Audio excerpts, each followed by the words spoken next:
And my pronouns are they, them, so I don't go by she.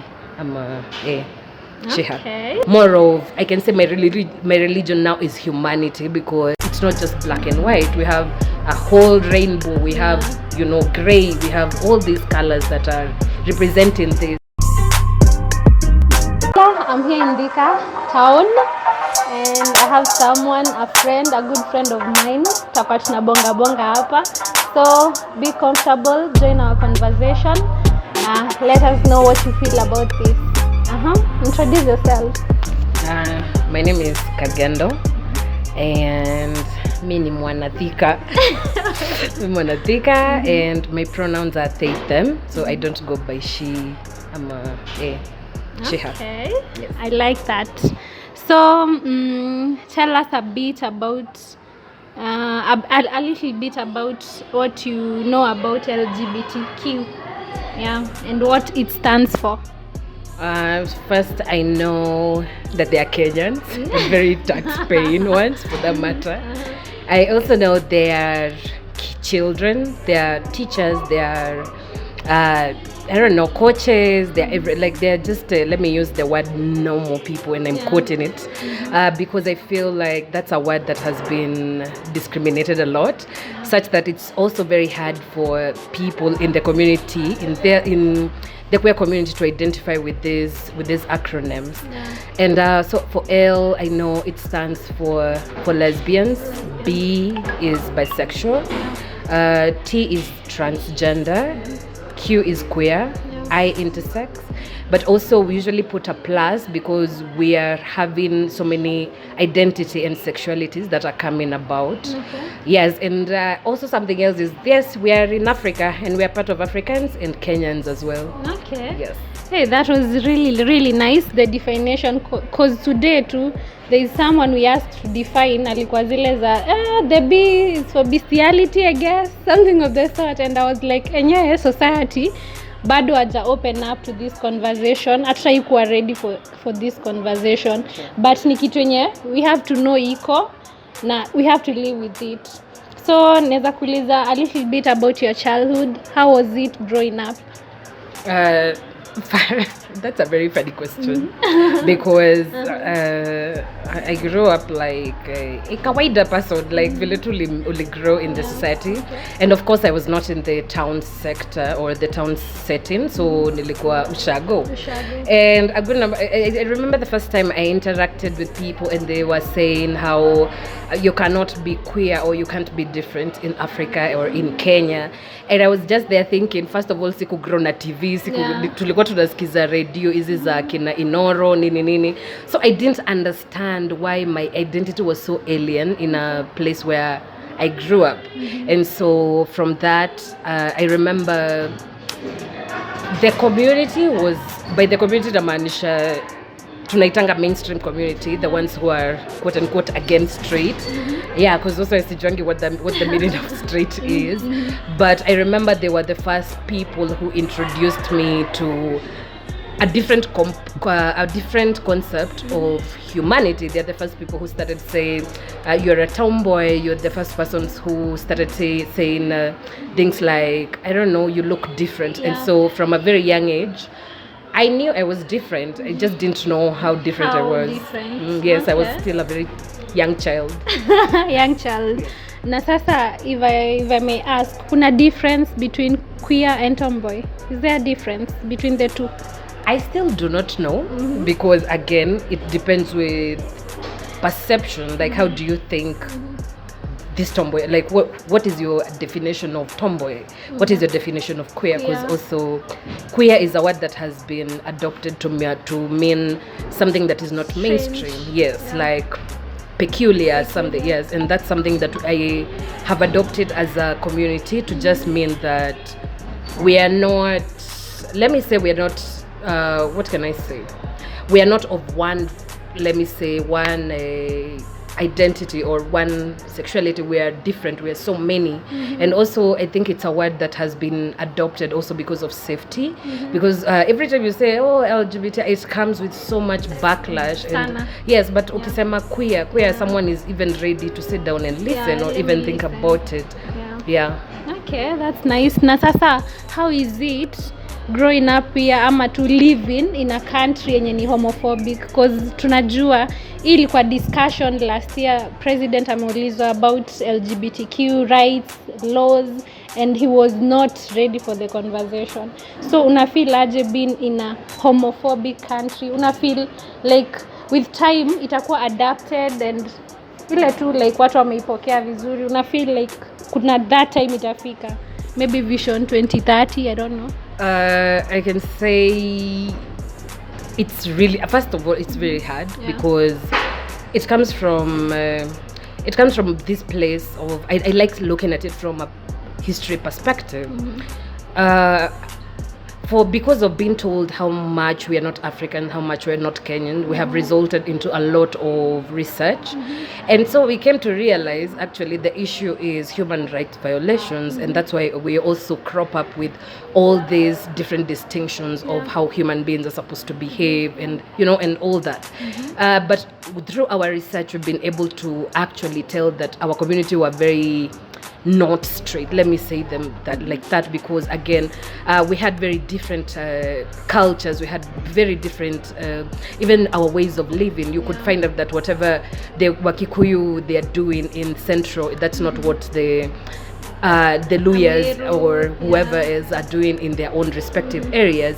And so I can say first of all it's very like we have this culture of erasure, whereby you find that if you as a person you do not go according to the laws or these rules set up by the society, you're erased, you're crossed, including with churches. That's what happened. Like if this word is not does not promote what we want to say, it's crossed. And so that is what happened with sexual and gender minorities, because throughout history, throughout different interactions, throughout the colonization, the urbanization and everything else that came, the evolution, we've been swept under the rug. And so because of that, now we have new perceptions where we say being this is demonic, being like this is not acceptable. But again, acceptable in whose books, who is dictating what is supposed to be passed and what is not supposed to be passed, what is right, what is wrong. Yes. Okay.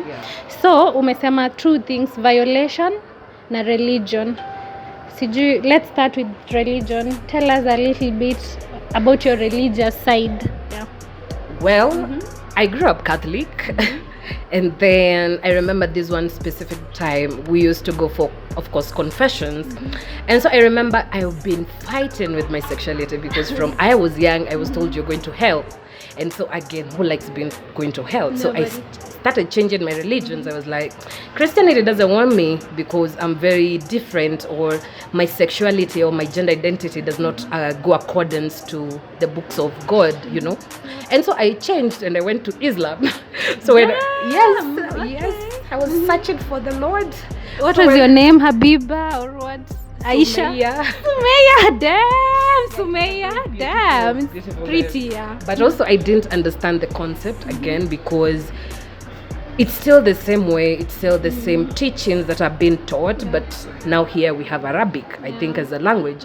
And so right now I can say I'm spiritual. By spiritual I mean I do sage, I cleanse myself, I do yoga, I do more of, I can say my religion now is humanity, because yes, I've looked for the Lord and that's where I found him or her.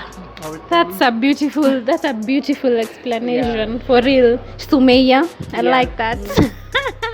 Okay, let's go to violation. Have you ever faced like some kind of violation or discrimination in your workplace in the society generally? From again looking at the laws and the practices. By the practices I mean them as social, or by social it's every component, right? From society, cultural, all the way to again to the religion. And so because of the teachings that are happening, we have a lot of casting out. And with this casting out and being ostracized, by being excommunicated, it communicates a certain message to the people. Like for example, we have this rule that we've been trying to have conversations on, and also the repealing, that is 162 AC and 165, that talks about what do we mean by the canon knowledge, what do we mean by against the order of nature. And these are some of the things that are not well interpreted by the local mwananchi rather. And so because of that, it puts the community, or when I look at you and you look different, it puts you in a way that I can get away with violations. And so because of this, I have been violated here in Thika. It was really physical and it was so bad. But at that time, we didn't have organizations that could take up these violations and actually help you get justice. And again, it's not about recruiting. We do not recruit anyone. But I don't even know what recruiting means. For sababu, I want to understand that all of us were grown-ups and you can be kwani ni polisi recruiting. There's no not necessary. Yes. And also I have also been, ule vile unamkanga asubuhi, una prepare yourself, you go to an interview and someone looks at you and anakuambia, even if you're qualified, I'm not going to take you. Even if you're qualified, hata kama uko na nini, I'm not going to employ you into my company. And that's something that actually broke me for a very long time, until nilikuwa zile za, what, I can employ myself. I have the skills, I have the whatever. If it's manpower, I have my friends. And those are some of the things that I explored also, to help me maneuver in this very homophobic country. Damn, that's really bold. Really bold. Na sasa acha niulize tu swali lingine. So, sema if you were given an opportunity today, ama if you were the president of Kenya, what are some of the things that you would change, maybe to make it better, make it more softer for the people in your community? Like ni nini unaonanga main aspects, like I would do this and this to make my people more comfortable, safer. Mtu atembea usiku na uoga, unakimbia juu unajua ati the Nduthi guy hapo atakupiga or something. I think one thing, again, I'll go back to history, because I think for me, being a social worker, that's something I've seen that is very vital also to the society. You understanding, first of all, where you came from where you are and where you're going, that's something that I've found to be very fruitful. So I think first I would have maybe communications, like to just get to understand how were people living before colonialism, How did this colonialism come and change everything, including perceptions, including it goes back to even the dresses we choose to wear, because I like calling them cis-het men, that is cis-heterosexual men. Unajua leo typical men who are straight, who may uphold the roles of manhood and things like that, yes. So you find them saying something like, I cannot wear a short because you're showing legs. Testosterone zenyu zitangoka nini? Zitaanguka chini, ukwe less man. But I think when we go back and actually you find out that even that trouser you're wearing, it was not in the African clothing, Just get it to understand vitu kama maleso, vitu kama blanketi, those were the things we used to do. So I think going back in history is something that's very important, and also getting to understand who have power. Because at times I feel like you being a leader, it does not mean just the president. I mean, wherever you are, whether you're a CEO in your company, whether you're a manager somewhere, whether you're a supervisor, I feel like you hold a lot of power, and if you do not know who holds this power, you're going to oppress people with it. So I feel like this is what that has been done. Kuambia, for example, wanawake, you cannot run for office because wewe kona udaku, utaenda pale parliament kupiga udaku, or you cannot be like this and hold this seat, Like right now, you cannot be queer and actually be the president. But I have been paying my taxes. I was born here. I have every qualification everyone can have. But you get that I am not able to, because there are some things about me that people The feel, society. yes, you know, and I think that is quite unfair. And so just getting to understand who have power, just getting to know where you're from, and also actually, I like saying it like this, but giving a fuck, let me say it like that. When you care, when you care about people, it comes very naturally, because you start understanding that it's not just black and white. We have a whole rainbow, we have, you know, gray, we have all these colors that are representing this A freaking beautiful rainbow. yes. So there is no way on earth you can just say, Ati, this is how people should be, and everyone is like that, you know. Okay. Yes. So, there's this thing I've been struggling with, and you even noticed it. Words, sensitive, yani those sensitive words zenye nafaa kutumia when I'm addressing maybe a queer person. Can you go about it kidogo tu? One, I like arguing that unless kama ni programming, as in like the kind of work I do, who I target, I do not think it's quite necessary for you to again look for those words. Like, for example, if you're saying a queer person, you can just go like a person, you know. Yeah, because I'm like, there's also this conversation that now I'm going to bring out, because you asked that. Because when was the first time you realized you were straight? When I got turned on by a man, I guess. So there is this thing that comes with you've been queer. Everyone wants to know, when did you first know you were gay? But also I'm like, the same way you realized, yes, because if we have a scientific way of realizing that my child is going to be gay, you can be able to say, I want to have From this the child facts, or not. yeah. Yes. But the fact that there is no way you can be able to measure straightness of gayness of someone, I actually don't think those words are, you know, unless now I come tell you that, for example, I do identify as queer. So unless I come say I'm queer, or for example, again, I identify as a non-binary person. Yeah. So when I come to use these terms on you, like for example, my name is Kagendo and I'm a non-binary person, I think now that is important for you to note. But until then, we are just people. I'm lost kidogo. Non-binary meaning like kuna binary, non-binary. So non meaning what?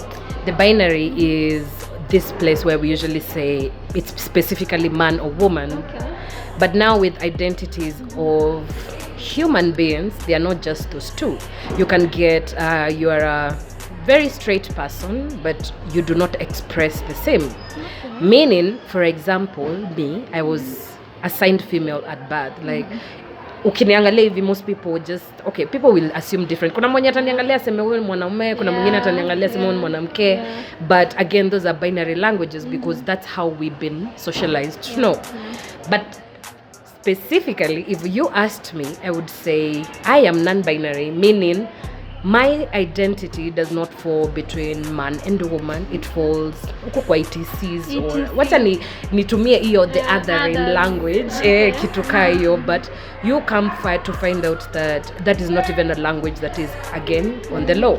So ukiangalia identity yangu kwa ID nasoma Kagendo and is a female, you know, and it becomes so hard for me to be like, but I'm not female. I'm not female, I'm not man. Because we've only been given two choices. You're either here ama hapa. Now which hata hii language si yetu, again, it's not Kiswahili, si Kikuyu, ilikuja tu na meli.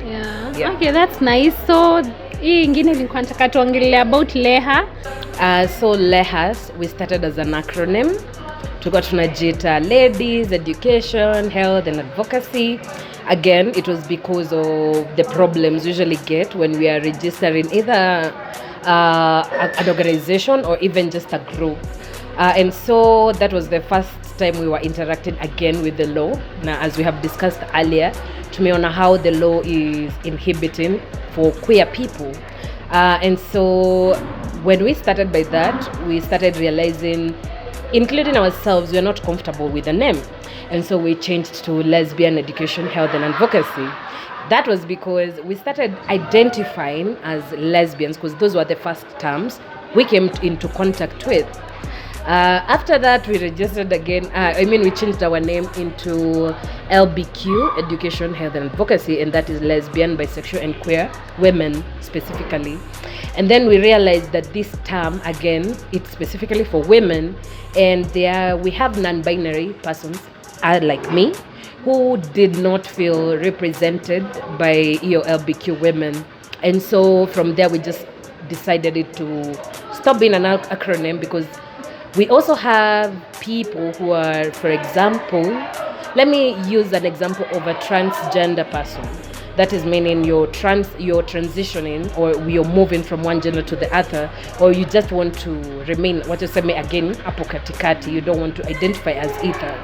And so it became so hard for us to look at the representation, because representation is something that matters a lot to us as LEHA, because we want everyone to be involved in the programming, you take charge rather in this programming. Sisi tuanze kusema this is how people should behave, these are some of the needs you have. We want you to tell us. And so with this, we just decided it to be LEHA Self-Help Group, and that is now the name we use to register with the government in the Social Services Office. So what we do as LEHA is we offer different services, and above everything, we do safe space, and that is where now our offices are somewhere central in town, where everyone can be able to access, because we are in Kiambu and Murang'a, and so tukaona Thika town is one of the closest towns we have. And we do health. By health, we focus on mental health and also on sexual reproductive health. We offer mental health, that is, we also have this program we call the Remedies of Silence, which is basically just about mental health, again, because we realized clinical therapy and clinical counseling, it does not help everyone, or it's not everyone who likes it. And so we improvised this program for our community so that we can have contemporary forms of therapy and counseling. And so we do yoga, we do martial arts or self-defense classes. We also do art therapy, and we have dances right now. We also have another component on advocacy, because this is again the center of our programming, because again of the country which we are in, that is very hostile towards the community. And also we realize this hostility, at times it comes from a place of lack of information. So our advocacy work is specifically based on giving information and services, not just times to the community, but again to also the mainstream community in where we're living, because we cannot live in isolation and we are part of a society. Yes, we also have research, because again tumeshinda tukiambiwa hii story haiko Kenya, this is an African, this is everything. Hata kwa hii video najua kutakuwa na comments hapo chini. So what we've done is we have gone back into our histories by liaising with those people who are, at times way older than us, those people who have lived and to see very many sunsets. So we sit with them and we're like, how was it in your time? And they were like, we didn't even have a term for this. So we are wondering, where did these terms come from?